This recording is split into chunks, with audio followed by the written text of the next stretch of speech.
आज हम क्लास 10 का 3.2 एक्सरसाइज का क्वेश्चन नंबर 6 को सॉल्व करेंगे सब्स्टिट्यूशन मेथड से। ये हमें क्वेश्चन नंबर 6 दे रखा है। तो सबसे पहले हम लोग इसके पहले पार्ट को लेते हैं और इसको लीनियर इक्वेशन में बदलने का काम करेंगे। तो यहाँ पर सबसे पहले इसको ले लिया हमने। तो इसको क्वेश्चन को सॉल्व करने के लिए सबसे पहले इसके डिनोमिनेटर का एलसीएम लेते हैं। 2 और 3 का एलसीएम लेके कितना आएगा हमारा?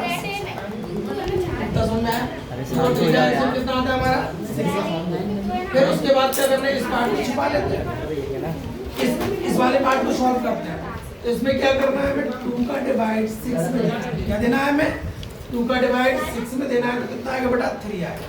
उस 3 का मल्टीप्लाई हमें उसके न्यूमरेटर में करना होता है।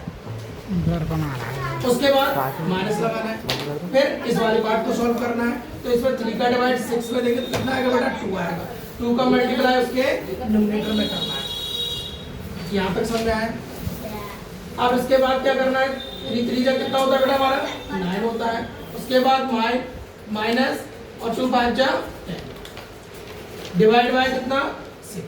अब ये डिवाइड का कहाँ चला जाएगा बेटा हमारा? मल्टीप्लाई हो जाएगा। इसको सेम ऐसे ही रख लेते हैं हम लोग। फिर कितना हो जाएगा हमारा? 2 3 जा 6 2 6 जा 12 होता है हमारा। कितना होता है हमारा?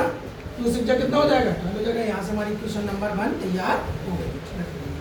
अब उसके दूसरे वाले पार्ट को लेते हैं हम लोग। यहाँ सबसे पहले क्या करना है, हमें एलसीएम लेना है इसके डिनोमिनेटर का। इसके डिनोमिनेटर का एलसीएम कितना आएगा? 6 आएगा। इसको सॉल्व करना है इसके पहले वाले पार्ट को। 3 का डिवाइड 6 में देंगे तो कितना आएगा? 2 और 2 का मल्टीप्लाई किस पे करना है? x में, उसके जस्ट ऊपर वाले डिनोमिनेटर। फिर उसके बाद 2 का डिवाइड 6 में देंगे तो कितना आएगा बेटा हमारा? 3 3 का मल्टीप्लाई किस पे करना है? 5 पे करना है। डिवाइड बाय कितना? 13/6 ये रखा है। याद रखना डिनोमिनेटर में वैल्यू सेम हो, इक्वल का साइन दे रखा है, कांस्टेंट वैल्यू दे रखी है, दोनों को कट कर देंगे आप। यहाँ से हमारी क्वेश्चन नंबर 2 तैयार।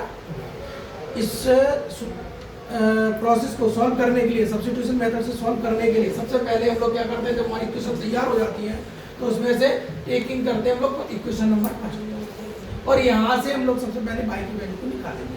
तो y की वैल्यू निकालेंगे तो x को कहाँ ले जाना पड़ेगा? इधर ले जाएंगे हम लोग। तो ये प्लस का था, इधर लेगा तो किसका हो गया? माइनस का हो गया।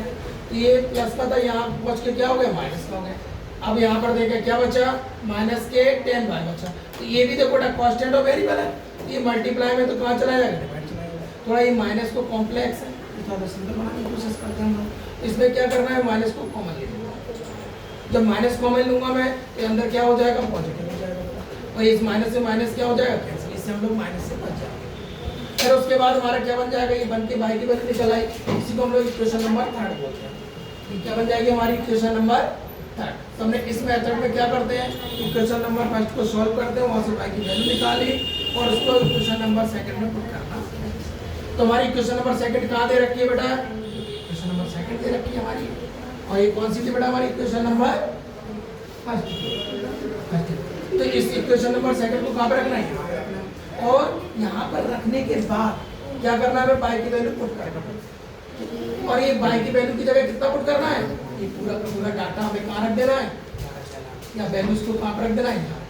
ये 3 हो गया और ये y की वैल्यू पूरी मैंने यहाँ पर 3 का इंटू 12 से करेंगे तो कितना आएगा बेटा? 36। 3 का इंटू 9 से करेंगे तो कितना आएगा बेटा? 27 आएगा। यहाँ तक हो गया। फिर उसके बाद हम इस क्वेश्चन को 2 तरीके से कर सकते हैं, या तो क्रॉस मल्टीप्लाई कर दो इस तरीके का, यहाँ मल्टीप्लाई कर देंगे, या एलसीएम लेंगे। इसलिए इसको सॉल्व करते हैं सिंपल तरीके से। इस 10 का इंटू कहाँ करेंगे? यहाँ पर। ये क्या हो जाएगा? 10 का इंटू 2 से करेंगे तो क्या आएगा? 20 आ जाएगा। उसके बाद हमें क्या करना है, थोड़ा एक स्टेप और बढ़ाते थोड़ा आसान करने के लिए। यहाँ पर इसका इंटू करने के बाद 10 कहाँ पर आएगा? और इक्वल टू में कितना दे रखा था मैं? कितना दे रखा है? अब जो भी हमें डिनोमिनेटर में वैल्यू दे रखी है उसको कहाँ ले जाना है? उधर ले जाना है। जो डिवाइड में था वो कहाँ पहुँच गया? हमारा मल्टीप्लाई में पहुँच गया। ये 130 हो गया हमारा, ठीक है ना। अब यहाँ देखो 27 और 20 कितना होता है? 47 होता है। बचा कितना? 36। वेरिएबल को ऐड कर दिया, कांस्टेंट को रख दिया हमने। ये हमारी क्या हो गया बेटा? x की वैल्यू हम यहाँ से निकाल सकते हैं। ये प्लस का है, इधर ले जाएंगे तो किसका हो जाएगा? माइनस का। इसको सब्ट्रैक्ट किया तो क्या है? 92 आएगा। यहाँ मल्टीप्लाई में तो डिवाइड भी ले जाएंगे और 47 2 का कितना होता है? 94 होता है। यहाँ से हमें x की वैल्यू निकाल अब हमारे जब x की वैल्यू निकल आई तो हम y की वैल्यू भी निकाल सकते हैं। इस x की वैल्यू को हम इक्वेशन नंबर 3 में पुट कर देंगे तो y की वैल्यू हम लोग निकाल सकते हैं। तो मुझे कुछ बता रखा है कि इतनी मेथड पता हो। यहाँ से हम x की वैल्यू निकाल चुके हैं। अब इसकी हेल्प से हम लोग क्या करेंगे, y की वैल्यू निकालने का काम करेंगे। तो इसकी वैल्यू निकालने के लिए हम लोग क्या कर देंगे, y की इक्वेशन नंबर 3 में x की वैल्यू को पुट करेंगे। हालांकि फर्स्ट और सेकंड में भी कर सकते हैं लेकिन वो टफ होता है, यहाँ आसान हो जाता है क्योंकि यहाँ सारी वैल्यू हमें बनी हुई मिल जाती है ना।